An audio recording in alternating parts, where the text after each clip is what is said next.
Hello everyone, welcome back to our channel. This is Divangsan Story Explained to. So dears, कैसे हो आप लोग? I hope you well healthy and safe.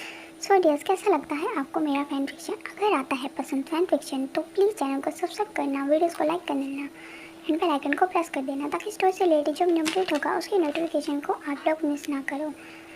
So dears, जो भी story line मैं आप लोग के साथ शेयर करता हूँ वो सिर्फ फैन फिक्शन होता है. उसका रियल लाइफ से कोई भी लेना देना नहीं होता है.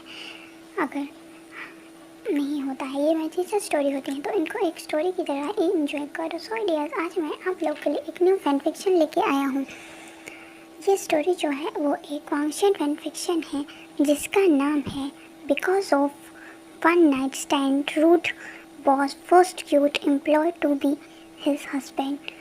सो डियर्स, ये स्टोरी का थोड़ा सा इंट्रो दे देता हूँ. ये स्टोरी कुछ इस तरह से है कि एक बार विंग एंड वांगजी जो होते हैं वो ड्रंकन स्टेट में एक दूसरे के साथ एक रूम में जो वो इंटीमेट हो जाते हैं. उन दोनों ने एक साथ वन नाइट स्टैंड करा था. फिर उसके बाद जो वांगजी है वो विंग के साथ मैरिज का प्रपोजल रखता है, बट पहले विंग अवॉइड कर देता. उसके बाद वो किसी फर्सन रीजन की वजह से उसको एक्सेप्ट कर लेता है. एंड इसके बाद उन दोनों के बीच में जो भी बातें होती हैं या जो कुछ भी होता है वो बातें हम स्टोरी में आगे चलकर देखेंगे. So let's start the story. चलिए हम स्टोरी के बारे में आगे जाकर डिस्कशन करते हैं. ओके, सो चलिए स्टोरी की तरफ चलते हैं. सो डियर्स, हमें पार्ट के स्टार्टिंग में दिखाया जाता है विंग और वांगजी को देखते हैं हम स्टार्टिंग में, जहाँ पे दोनों ने एक रूम में ड्रंक होकर एक साथ वन नाइट स्टैंड किया था. दोनों ने एक साथ वन नाइट स्पेंड कर ली थी. फिर जब विंग को होश आता है तब उसे याद आता है कि वांगजी ने कल उसे कोई और समझ लिया था और उसके साथ नाइट स्पेंड कर दी थी. यह सोचकर वह टेंशन में आ जाता है क्योंकि वांगजी उसका बॉस है और अगर ये बात किसी और को पता चली तो उसका जॉब भी जा सकता है. इसलिए वह रूम से चुपचाप निकल जाता है, लेकिन जल्दी जल्दी में वो अपना फ़ोन वहीं पर भूल जाता है.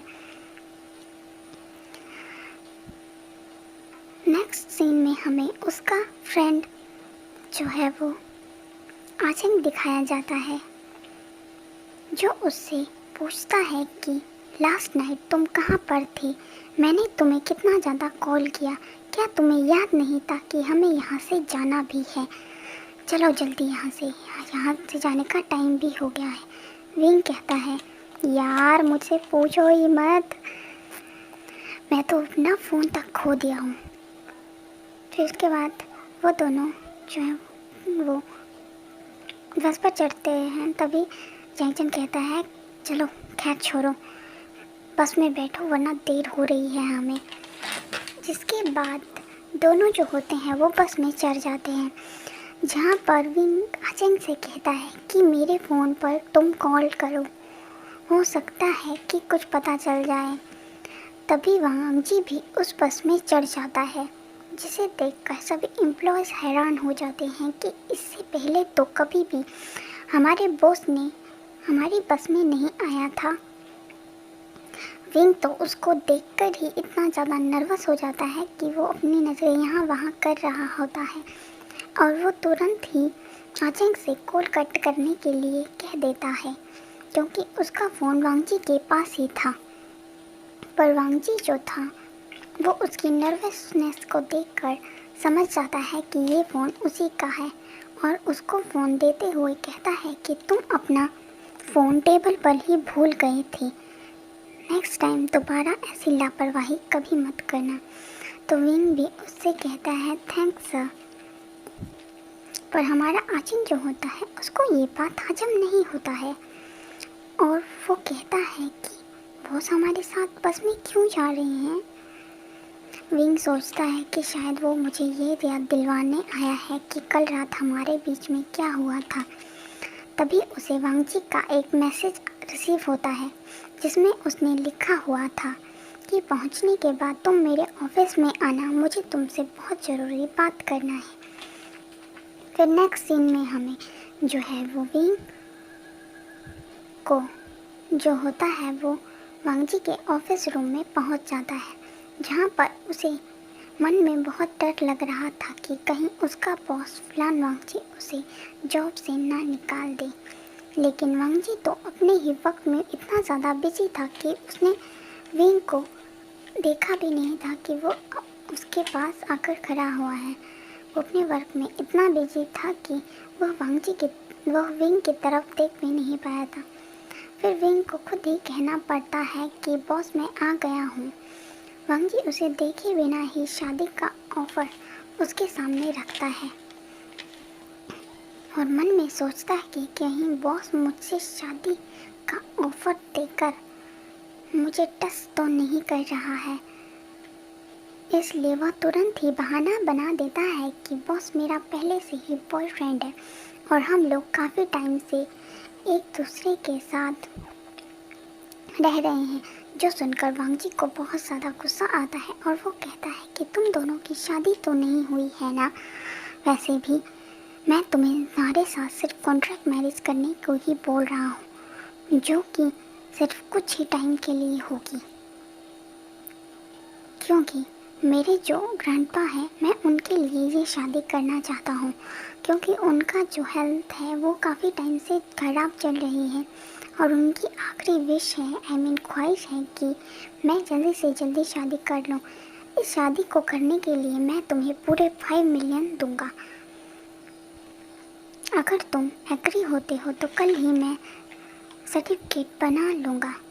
लेकिन वांगजी की बातों को सुनकर विंग का बहुत हर्ट होता है और वो माइंड में सोचता है कि बॉस की नज़रों में मैं एक ऐसा ओमेगा लड़का हूँ जो लड़कों के साथ ट्रिक करके उनके साथ नाइट स्पेंड करता है।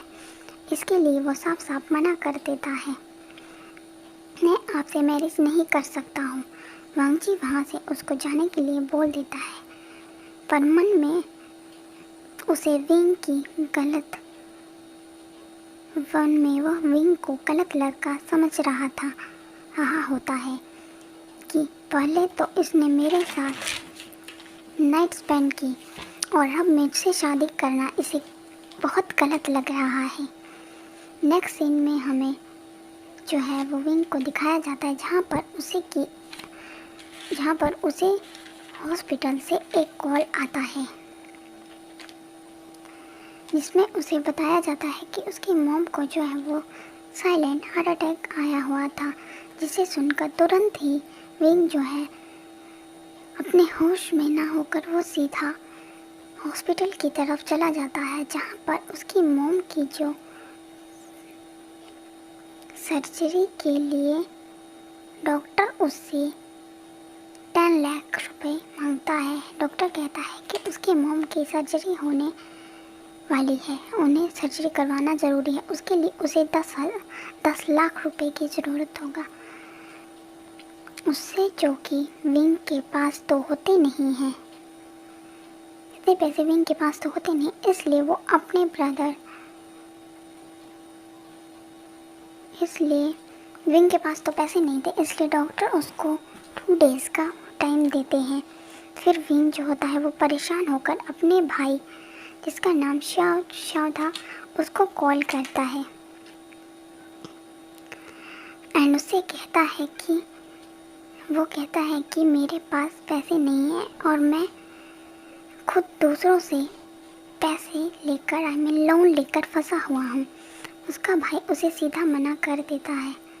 फिर उसे वांगजी का कहा हुआ बात याद आता है कि अगर मैं उसका ऑफर एक्सेप्ट कर लेता हूँ तो मेरी मदर का इलाज हो सकता है।